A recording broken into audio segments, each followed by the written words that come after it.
oh, oh, oh. Mm, mm, mm, mm.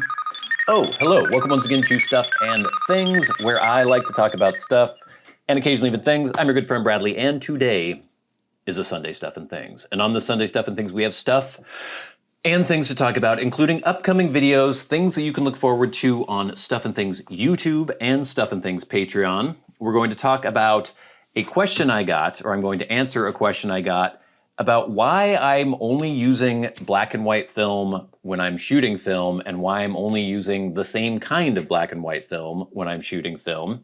Interesting question, I think.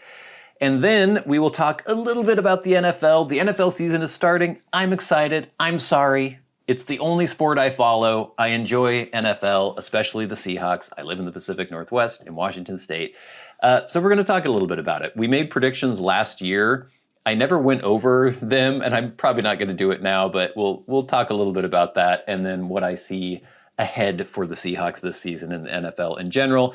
Then, of course, we'll have your questions, comments, and feedback in hashtag askstuffandthings, and we will close out with the Patreon shoutouts and updates, things you can look forward to on Patreon this week if you're a Patreon supporter. Let's get into it. Breathe. Alrighty, gang. What can you look forward to on Stuff and Things YouTube and Stuff and Things Patreon?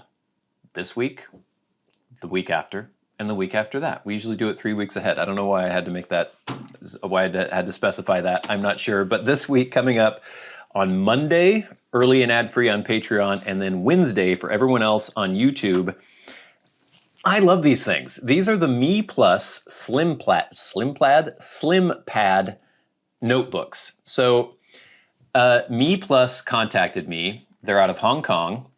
A very nice woman named Laura. She had seen my Midori Traveler's Notebook video from 10 years ago. She wanted to send me these, and so she sent me this, which is the pocket size, and this, which is the personal size of their MeePlus Slimpad. And the thing I love about these is, first of all, the leather is fantastic. They both use leather from Italian tanneries. And then the actual functionality of this is great. You see the elastic on here? This is actually an insert, so you don't have to have elastic keeping your book closed if you don't want. This is an optional insert that has a card holder and a pen holder, which I think is fantastic. You can also just get a plain, flat plastic card that has this elastic in there as well. And then the little party trick here is that you have a notebook, or a ring binder, basically. These are just 11mm rings, so they're very compact. You can still get plenty of paper on here. Oops, I didn't close it all the way on my pages. There we go. They're very, very nice German-made rings, and I've been using this as a little film log as I've been taking pictures, and I just think they're fantastic. So we're gonna have a box opening first impression video of the MeePlus Slimpads coming up this week on YouTube and on Patreon.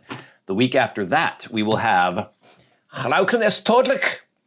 Perfection, Samuel Gawith, First Impressions. This is an interesting blend because it's slightly aromatic. It is a light aromatic blend. I should not like it, but maybe I will. We shall see.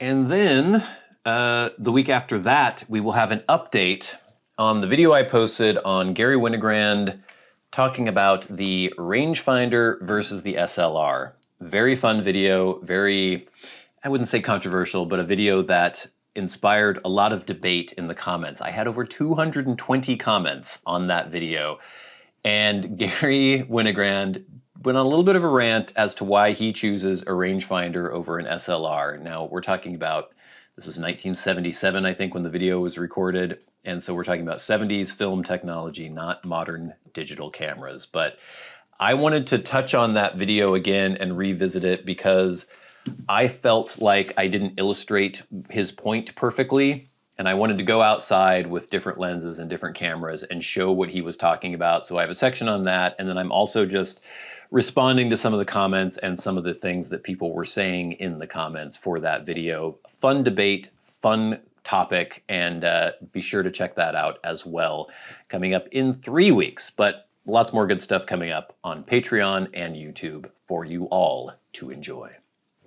All right, so I got a comment from @John Q Public, or no, John Q Pubic, who says, why do you only shoot black and white film?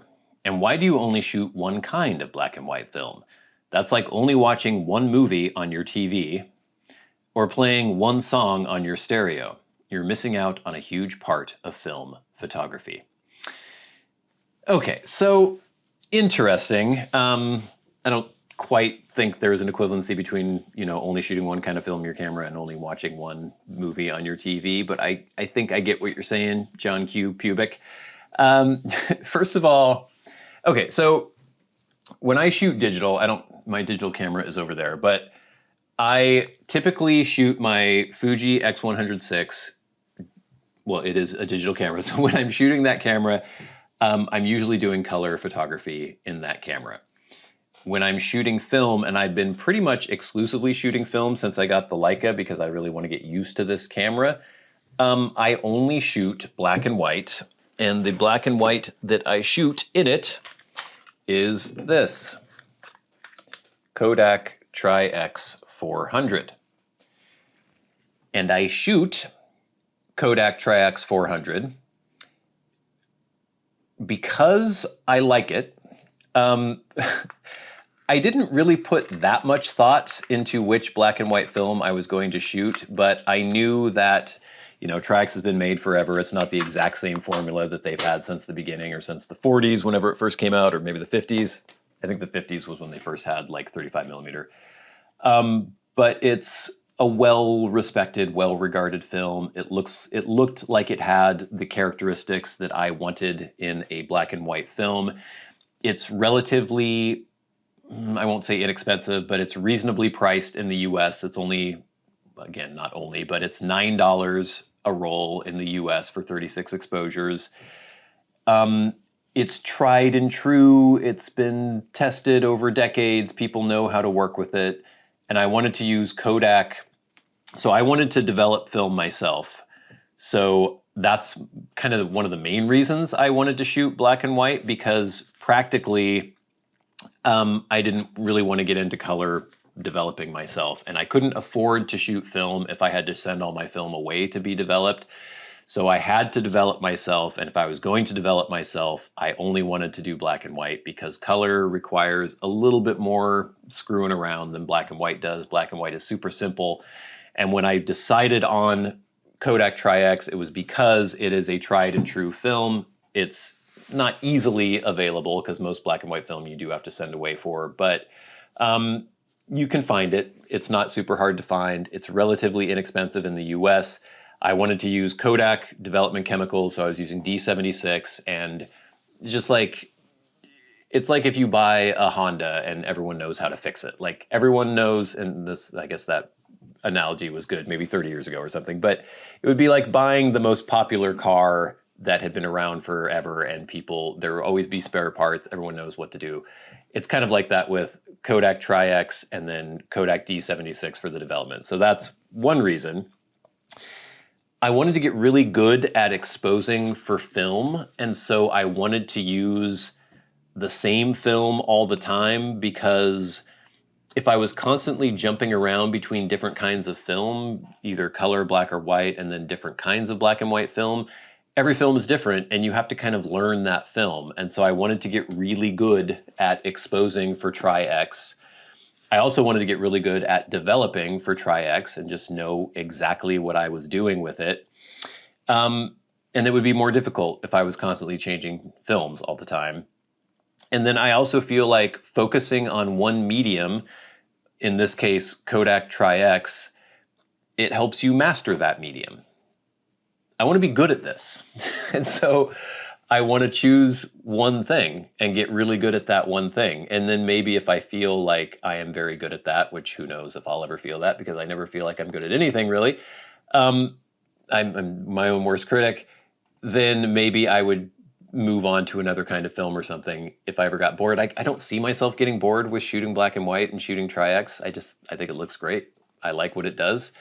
So yeah, I want to master that film and exposing for that film and developing that film. And then also, you know, like scanning that film and everything. And then I also want to be able to learn to judge. I want to better learn how to judge a photograph as being good, not based on color. So there are a lot of times when I might be walking around with my camera and I'll see something, turn you off, you creep. I'll see something and I'll be like, ooh, that looks cool because of some interesting color combination, or basically the photograph only works because of the color. So like, let's say maybe there's a big group of people, they're all wearing gray, and then there's one person with like a bright red dress or something that's walking in front of them. And the contrast with those two colors really makes the photo, really sells the photo. But what about if you're trying to make a good photo without relying on color? And I really want to get good at that. I want to be able to teach myself to see an image in black and white, I guess, and understand that even though color can be a huge component of a good photograph, if you're shooting in color, that there are so many other aspects to what a good photograph is other than color. And so, yeah, all these things taken together, that is why I am focusing on black and white film when I'm doing film, and why I'm focusing on one black and white film, Kodak Tri-X. And I don't see that changing anytime soon. I might try, somebody was talking about how I should try some T-Max 400, and I may get a couple rolls of that at some point and try that out as well. But I'm really happy with Tri-X. I think it looks great. For me, the draw of photography is not trying a bunch of different films. I know a lot of people really love that, and that's totally cool if that's what you're into. But for me, that's not really the thing. I'm perfectly happy just picking one thing and sticking with it and trying to get good at that one thing. So, John Q. Pubic, I hope that answers your question. The NFL has started. There were already 2 games. I'm recording this on a Saturday. There was a game Thursday night. It was the Cowboys versus the Eagles. The Eagles won, not super convincingly, but they won. And then on Friday, the Chiefs versus the Chargers, and the Chargers won. Yes, so pleased by that. I still do not like the Chiefs at all. I will never like the Chiefs. I find them annoying. It was kind of irritating to me that, Patrick Mahomes didn't look great at the beginning of that game, but then he did quite a few pretty amazing plays towards the end of the game. So yes, he's good. I do admit he's good, but I just find the Chiefs annoying. And I don't want to see them in the Super Bowl again. I'm so sick of seeing them in the Super Bowl. So last year, before the season started, I don't know if I was predicting. I could maybe change history here. I guess you guys could go back and look at the video if you wanted to. But my desire was for either the Bills or the Bengals to be the AFC team in the Super Bowl. And even though the Bills came close, the Bengals didn't come super close because they had such a bad start. The Bills came close, but no, it ended up being the obnoxious Chiefs in the Super Bowl. At least they lost. But then I also wanted Detroit from the NFC in the Super Bowl because I didn't think there was any chance the Seahawks were going to be in the Super Bowl. And Detroit, again, came pretty close, but in the end, it was the Eagles. And even though I don't love the Eagles either, I was happy that the Eagles beat the Chiefs. I also predicted that the Seahawks would win the NFC West last year. Now, come on. They were 10-7. Their record was tied with the Rams, but the Rams had the tiebreaker over them. And so the Rams ended up winning the NFC West, but they were both at 10-7. So come on, I came pretty close there with a first-time head coach. I think that's pretty good. So this year, it's weird that the Seahawks it's changing a little bit as we get closer to the season, but a lot of the pundits out there were downgrading the Seahawks and giving them, I think like the over-under for their win total was like 7.5 at one point. A lot of people were predicting they would be 4th in the NFC West. There's a lot of doubt around Sam Darnold as their new quarterback. They got rid of DK Metcalf. They got rid of Tyler Lockett. You people are all stupid if you think the Seahawks are going to be 7 or 8 wins this year. They won 10 games last year. Their defense by the end of the year was a top 10 defense, and it's only going to get better. Most of the personnel is coming back, and they have added pieces. Mike McDonald's defense is going to be very good this year. Sam Darnold will be fine in Clint Kubiak's offense. I think the running game is going to be good. The offensive line seems like it has been upgraded quite a bit. Gray Zabel, our first-round draft pick, looks like he is really going to slot in and do nicely. So I think it's perfectly possible. In fact, yes, I will predict once again, the Seahawks will win the NFC West this year. Now, will they go far in the playoffs? We'll see. But I think they're going to win the NFC West. They are playing the San Francisco 49ers for the very first game this Sunday at 1:05 p.m. Pacific time. And I'm looking forward to it. If they can take out the 49ers in the very first game, that would be great for tiebreakers in the future. And I think the Seahawks are going to surprise some people. It's like we're up here in the Pacific Northwest. It's weird that even though the Seahawks had that run of dominance for a while, they won a Super Bowl, they went to back-to-back Super Bowls, it seems like people still just kind of like, meh, the Seahawks. Nobody ever really talks about them that much. Nobody thinks they're going to be that great. We're going to be pretty good. We won 10 games last year. I keep saying we. They won 10 games last year. There's no reason to think they're going to be fourth in the NFC West this year. Just you wait. All right, gang, but now it is time for hashtag AskStuffandThings. Remember, if you have a question for me and you would like to answer it on the Sunday Stuff and Things, you can tweet at SATBradley with the hashtag AskStuffandThings, but you shouldn't because nobody does, and I never really read Twitter/X. Or if you are a Patreon supporter, you can write to me via Patreon. Go right to the front of the line. You can hit that super thanks button under this video and go right to the front of the line. Or you can leave questions, comments, and feedback in the comment section of my YouTube videos.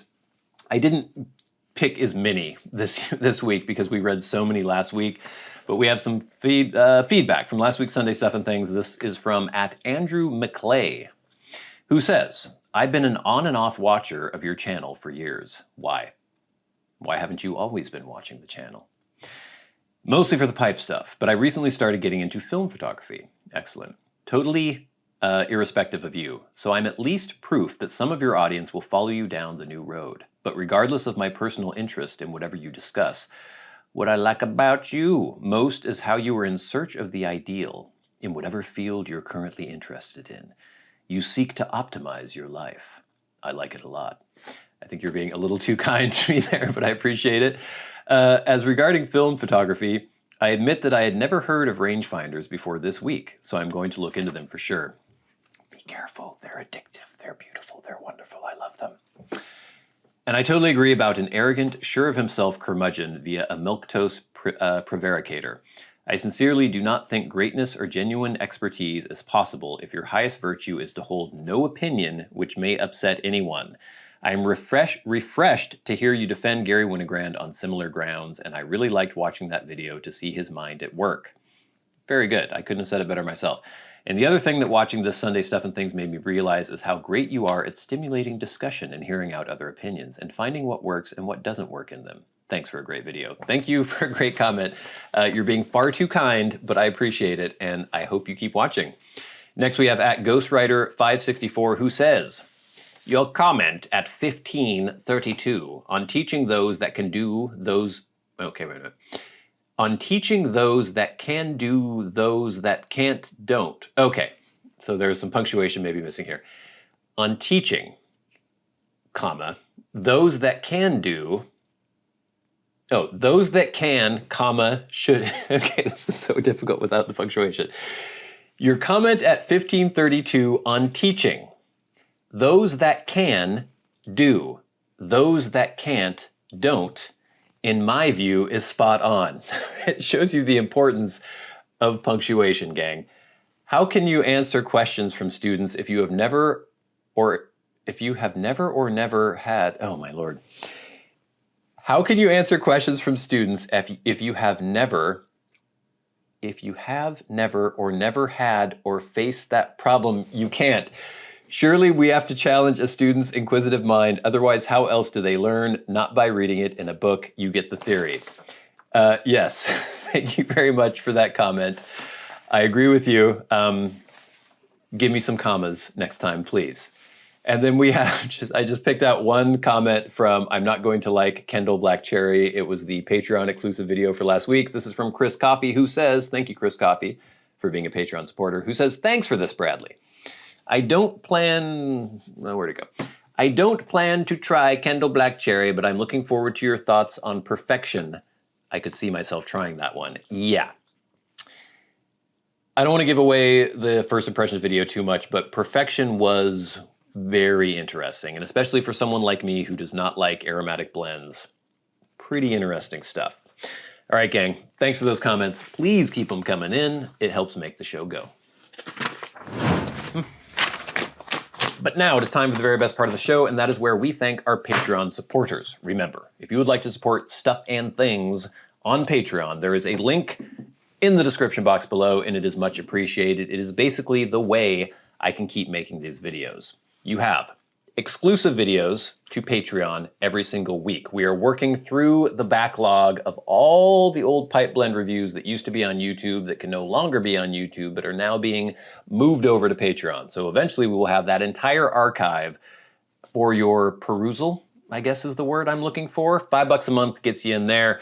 We also have exclusive Patreon videos that cannot be posted on YouTube. Anything new having to do with the pipe hobby goes on Patreon, and you get early and ad-free access to all the YouTube videos on Patreon as well. Your support means a lot, and every week we shout out those who support the channels at $25 or more a month.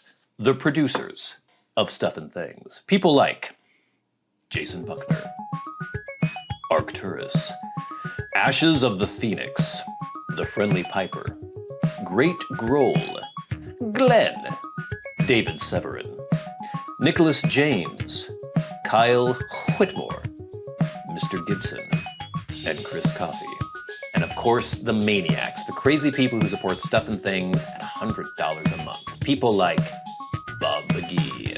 And we'll never forget our dearly departed friend and Hall of Fame member, Peter Straub. Now, what can you look forward to exclusively on Patreon this week? Well, I said that strangely. We will have the MeePlus Slimpads box opening first impressions video. These little guys. That'll be early on Monday on Patreon, but then the exclusive video will be GLP's Jackknife Plug. Interesting blend. That is a... I say it's a doozy, I mean, comparing it to some of the ropes and other ones that I've had, but this is a pretty full-flavored, this has some kick to it, and I liked it a lot way back on, I think it was August 19th, 2015 that I first reviewed that blend. Definitely an interesting one. You should check that out. That will be posting this Thursday on the Stuff and Things Patreon, but lots of good stuff coming up on both YouTube and Patreon. Please stay tuned for it all, but until then, until next time, until we meet again, I've been a good friend Bradley. You've been the audience. This has been Stuff and Things on a Sunday. Stuff and Things. I'll see you later. Go Hawks.